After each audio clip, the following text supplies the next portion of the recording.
Welcome back to the morning show here on Arise News. The back and forth between the federal government of Nigeria and Process and Industrial Developments Limited assumed a more personal dimension last weekend when the little-known British oil and gas company accused Nigeria's Attorney General and Minister of Justice Abubakar Malami of mishandling the negotiation process, a situation which has now resulted in the current crisis. But the minister has denied culpability. In the meantime, the Nigerian National Petroleum Corporation, NNPC, in its monthly report for June 2019, declared a loss of $226 million in oil revenue. The State Oil Corporation had claimed that an upsurge in vandalism of oil pipelines was unsettling and driving down distribution of products in the downstream sector. For a chat around all of these issues, we are now being joined from our Arise Abuja studio by Peter Esele, former president of the Petroleum and Natural Gas Senior Staff Association of Nigeria, PENGASSAN. He's also a former president of the Trade Union Congress. Welcome to the morning show, Peter Esele. Welcome to the program. Good morning. Good morning. It's good to see you again. Now, Peter Esele, let's start with something that was reported in the newspapers yesterday. Namely, the plan by some hawks in the presidency were told to recommend to the Nigerian government that one way of resolving the substitution matter with P&ID, Process and Industrial Development, following the judgment by the award by the Arbitration Tribunal and then the ruling by the British Commercial Court on the matter of a gas investment that went bad, that what should be done is for Nigeria to take over the Bonga deepwater oil field, and that, and also attach other assets belonging to the British and the Irish in Nigeria as a way of forcing the hands of both the British and the Irish to weigh in on the matter.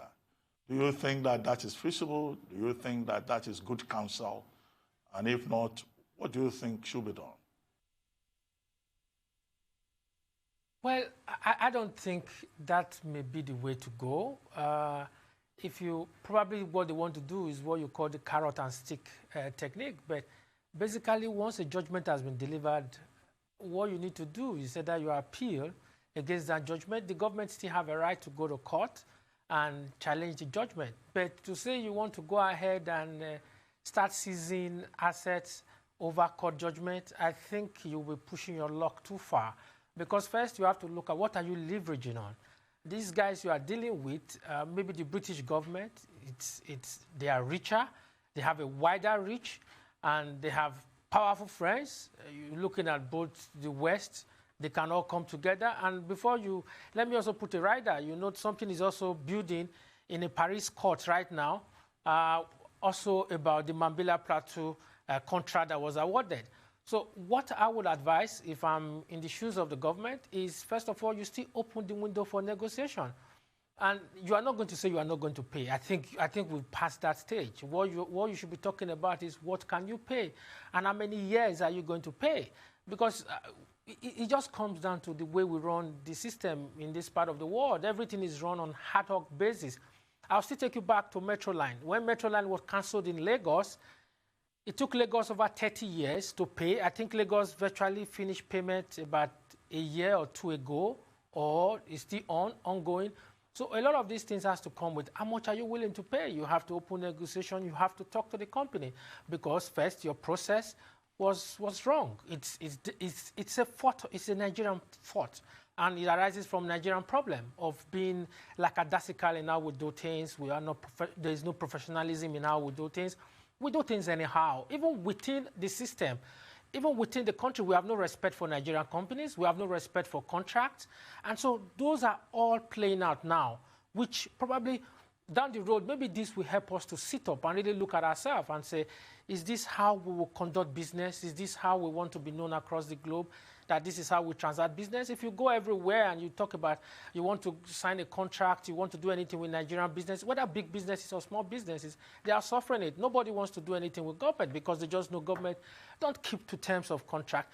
Not because government as an institution, because individual interest. And most times what you have is individual interest in a system supersede our collective interest. And if you go back to when this contract started and those who were behind it, from the ministers to the petroleum special advisor then, Rwanu Lukman, to the president, and to the current administration, one thing is clear. You start asking yourself, is it that we see government as today is Ruben, the next day is Peter, so whatever Ruben signed, then we can throw it in the trash bin. When Peter come on board, oh, it's not about Peter. No, we need to look at government and in its entirety, that whatever contract was signed by the previous government, if it's not properly done, you go ahead and do it. Why didn't you big up corruption charges against this Irish company? The wet gas was supposed to come in from Adanga in Cross River State. Did they set up shop? Why did we suddenly now not being able to provide that? So all of these things we must look at, and also look at it in a way that let's also now start doing things the right way. Thank you very much for that viewpoint that you have, Mr. Esele. I think it's very important for us to also be able to hold ourselves accountable and responsible when need be. Now, a huge concern is the fact that the future of the oil and gas industry as well also lies in gas processing, right? And I have a serious concern about the way the government is handling certain relationships. And I'll give you an example. Greenville LNG, liquefied natural gas, have just put $600 million into their gas plant that they're setting up in Nigeria. Yet this is something that you would hope that the government would look at its vested interest and support and encourage for our greater good. But it seems as though that does not happen with these companies coming in with such huge investment. What does the government need to do? Because gas processing really is the future of the oil and gas industry, and we need to manage relationships with companies like this. One of the things that government must do is to put round pegs in round holes. Please pardon the cliche. Now, what you need to do, put competent hands to run the shop. And another aspect, again, is that there's the political side of everything that we do. There's also the economic side of it. Let those who are technocrats, those who are trained, those who are competent, who knows the technical know-how of the sector, let them run it. Don't get involved. When politicians start getting involved in technical issues, things don't move the way it should go. Now, if you are looking at Nigeria, actually, we talk about we're an oil country. No, we're not a crude oil country. We're a gas country. We have more gas in Nigeria than the crude oil we're talking about. And we can use that gas to power the economy. We can use that gas to generate power. One of the biggest problems we have is actually issues around power. And we have enough to take care of that. But once we keep playing politics, we keep playing politics of ethnicity, we keep playing politics of religion, and then we keep playing politics of, let me use the pidgin English way of paddy style of having people in a very sensitive positions, and the guys goes there. All they're after is that they just want to get what they have to get in their pocket. Because one thing is, when a man is not competent, that is the beginning of corruption. Because in order to keep his positions, he will be ready to do anything and sign anything, and we will pay for it at the end of the day. That is the challenge we are facing in every sphere. I still feel this is a very sad case for us at the moment, but I'm forward-looking. I still see the glass as half full rather than half empty, because it's a wake-up call. Wake up, do things the right way, and then we can get this country working again. Well, Peter Esele, in its June 2019 report, the NNPC indicated that oil theft alone got as much as 4 billion naira in terms of value. And we keep hearing these stories about oil theft and pipeline vandalism posing a threat to the oil and gas industry and the operations of the corporation. Now, why is it so difficult for us to provide enough security for our barges, for oil and gas facilities? Because it's the same story over and over again, even if NNPC says it's collaborating with the Navy to correct this problem. One thing, when we keep saying the same thing again and again, these are all very simple problems to solve. First, I will look at your figures. You said 4 billion naira. If you say 4 billion naira, which is roughly about a little above $11 million, and I think it should be more than that. Because the whole chain, I've always said, when things continue, you know that there is some complicity also coming from the security agencies. Let nobody kid anybody. I have been president of PENGASSAN, and I've worked in that sector, and I know that for certain things to go on over a long period, you also have security agencies supporting making that happen. But all of this can be taken care of by technology. There are some IOCs, they can shut down production from their offices. You can see what is going on. First, you have to look at what is the integrity of the pipeline. How many years have those pipelines been there? Why is it easy to breach those pipelines? So when you identify that, the pipeline is the integrity, is it, for how many years has that been there? What do you have that? Have you have that? What do you need to do? First, then you move on to, okay, how did you check it? Are you going to have a security agency patrolling the pipeline? No. That is where technology comes in. You have drone technology. You can even, as a result of that, create Wi-Fi for that community, wherever, when I use Wi-Fi technology, wherever the pipeline goes across. And you have to do your cost analysis. If you are losing $200 million, okay, so you are losing $200 million arising from pipeline vandalization, you invest in technology. Technology can take care of this. But one thing is that we don't want to do the right thing, because once you do the right thing, technology deals with corruption. Technology makes it very difficult for you to steal. So, but we are not investing in technology because we want to ensure people continue stealing. We want to ensure things are done the wrong way. Because once things are done the wrong way, then you give room for corruption. NNPC can continue to say what they want to say, but we need to ask ourselves, the political leaders, are they giving NNPC the free hand to do what they want? This technology I'm talking to you about is in NNPC. A very good point. NNPC is aware that this can be done. That's a very good point that you make, because at the end of the day, these are things that can be done. But what message as well do you think that the vandalizers are trying to pass across by doing what they're doing? And do you agree or think that Mele Kyari has the potential to do what he said, which is to revive all of our refineries by 2023?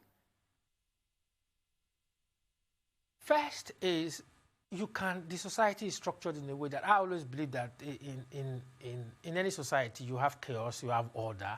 Why do you need to talk about order? It's that you need security agencies to deal with that. You always have good people, you always have bad people, but what you need to do is that you have to put a system to check the bad people, and that's a system to strengthen the good people. So whether vandals will always be there. Some people will say, oh, it's poverty. I don't want to look at that. But what I want to say is you do the needful, making sure that your security men are doing what they are supposed to do. Mr. Esele, and then you talk about the refineries. Just hold that thought for 1 second. We're just going to go on a very quick commercial break. As soon as we're back, the conversation will continue. Stay with us. Welcome back to the program. Peter Esele, former president of PENGASSAN, the Petroleum and Natural Gas Senior Staff Association of Nigeria, is still here with us in our Abuja studios. Thank you for staying with us, Mr. Esele. Before we went on a break, I had posed a question to you with regards to the reason for the vandalism and also the plans of Mele Kyari to have the refineries up and running by 2023. You were saying? Well, Mele Kyari happens to have also been somebody we know in the movement, and he was also one of the zonal chairman then of PENGASSAN before he went on now to be the GMD of NNPC. I respect him a lot, and I know what he stands for, and he's also a straight shooter. But my worry is, would they allow him to do what are his plans? And he says the 2023 is Mr. Kyari going to be there in 2023? Because you also need to ask yourself, well, what has been the turnover of MDs in NNPC in the last 15 years? NNPC have had more than 7 MDs, and if you look at the number of years, you are having an MD per a year and 3 months, and how do you expect an MD to plan within that frame? And then you also look at the refineries, how the refinery is going to work. You see, it's so frustrating that I had to be answering these questions over time. I'll tell you, in 2005, you had predecessors in PENGASSAN then, past president also said, okay, the only way we can make these refineries work is that we do 5149, which is the NLNG model. The reason why we're saying that is because PENGASSAN knew that there are too much political interference in what goes on in NNPC. So the technocrats in NNPC don't even get free hands to do what they want to do. So that in itself is a problem. turnaround maintenance over the years that have been executed from NNPC, in years past, the turnaround maintenance were done by NNPC engineers. It was from the military era that they took turnaround maintenance from the NNPC engineers and they started awarding it as contracts. And then before you say jack, and then the turnaround maintenance became an issue for the Federal Executive Council. So that became the gradual demise of the state of our refineries. And now where are we? Refineries can't function optimally. It doesn't matter what Mr. Kyari is going to do. Is that refinery going to function at optimal level in 4 years' time? That is a very difficult thing to say. So if going forward is what do we do with the refinery? Would the political leaders, they are not going to leave. They are always going to be there. But would they also allow technocrats, competent people to run the shop? Because at the end of the day, NNPC won't take any credit. If things goes on well in NNPC, it's the present administration that will take credit for it. If the refineries are working, Mr. Kyari will not take credit. He will just make maybe 1 or 2 lines. But it's the Minister for Petroleum, that is the President, and the Minister for State for Petroleum that will gloat over it, and the Minister for Information. So allow these guys to do their job. And when they do their job, if they are not up to speed, give them the sack. But give them the necessary tool to function. Well, Peter, there is a story in the papers today about Mele Kyari promising to carry out reforms in the NNPC when, you know, these group managing directors of NNPC assume office, they make all kinds of promises. And Mele Kyari is talking about carrying out what is described as a fumigation exercise in NNPC. This will include the redeployment of managers, recruitment of new staff, the blocking of leakages, financial leakages especially, he says. And then he has also written to the joint venture partners, asking them to ensure that under his watch they fulfill their obligations to the host communities.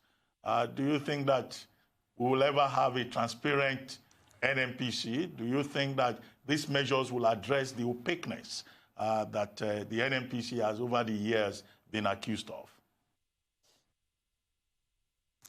Well, the Kyari that I know is someone who doesn't take prisoners.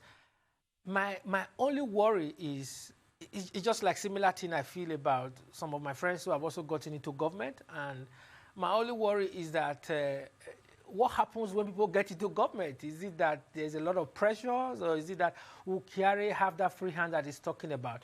And will he be allowed to be as transparent as possible? When you talk about employing new staff, can we do an audit of the current staff of NNPC?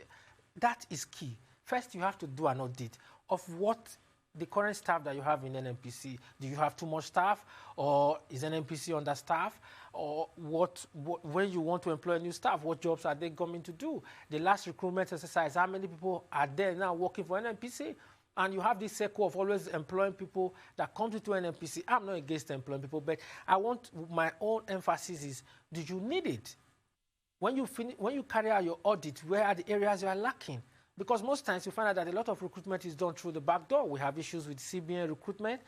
Now you are going to NNPC. What we need to ask is that I will appeal to him that it should be very transparent. These are areas where NNPC is lacking. These are areas that I think they will need more staff. Then when we talk about the fumigation exercise, fine. If somebody is not doing what is expected to do, I'm not somebody who supports deadwood. No. They always say, oh, we comrades, we are in the union. No, I don't support anybody that is not living up to expectation. You are paid to do a job, you do it. If you can't do the job, you go out. So for me, I support that. On the financial leakages, that we all know that so many things happen in NNPC. But one thing we must know is that there's also a lot of pressure. If you run a business, what you expect to do is to pay tax to the government. It's not for you to be providing providing security. Government responsibility to provide security. NNPC provides security for its pipeline.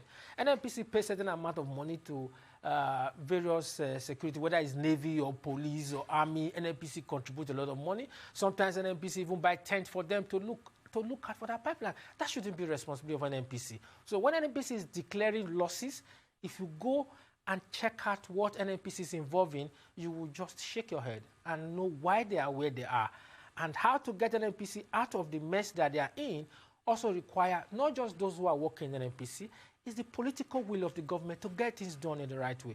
Give KRA a free hand to get things done, and then give him key performance indicators. These are targets, these are tasks and targets we expect you to meet. Mr. KRA, if you can't meet this target, make it public.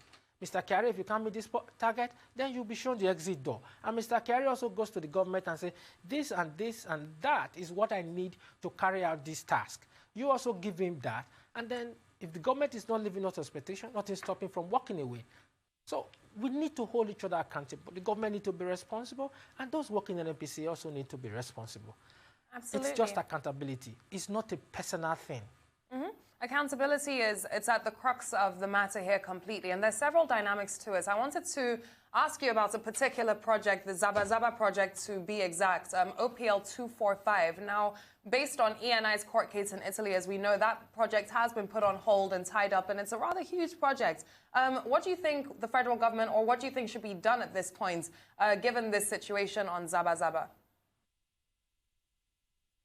The most important thing that we need to do is we want investors.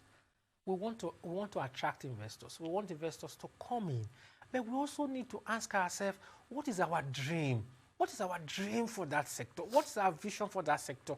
Where do we want that sector to be in 10 years, 20 years, 30 years? Let us not run a sector based on 1 week, 1 month, 2 months, or based on personal whims and caprices. You don't run economy that way. Now, if anybody feel aggrieved, come to the table. What is the issue? What do you think can be done? That way, if people know that you are solving problems, I always say that when the last thing you do when you hear people go to court, that's a last resort. I don't think is the best way to go. The Zaba Zaba project, those who are behind all of this, sit down and have a conversation, negotiate terms. Now, even people who want to invest in that sector, where is even the laws for you to follow? PIB bill has been at a standstill since God knows when. So first, you don't even have the legal framework to attract investment. So when you don't have legal framework, everything you are doing is ad hoc, and people are taking chance on you. So what you are not going to have the best and the brightest investment. No, you are not even going to have the best and the brightest people who care about best practices come to your economy. No, you are going to have people who are ready, like the Irish company, people who are ready to cut corners because you cut corners, and use the way you are cutting corners to make you go down. That is what is playing out. So until we sit down and put the necessary laws in place, have that regulatory framework, and also set tasks on how we also respect each other, what we say is very important. What is contract? The Ministry of Justice must do its own bit. And if we are going to anything to do with Forex, the CBN need to be involved.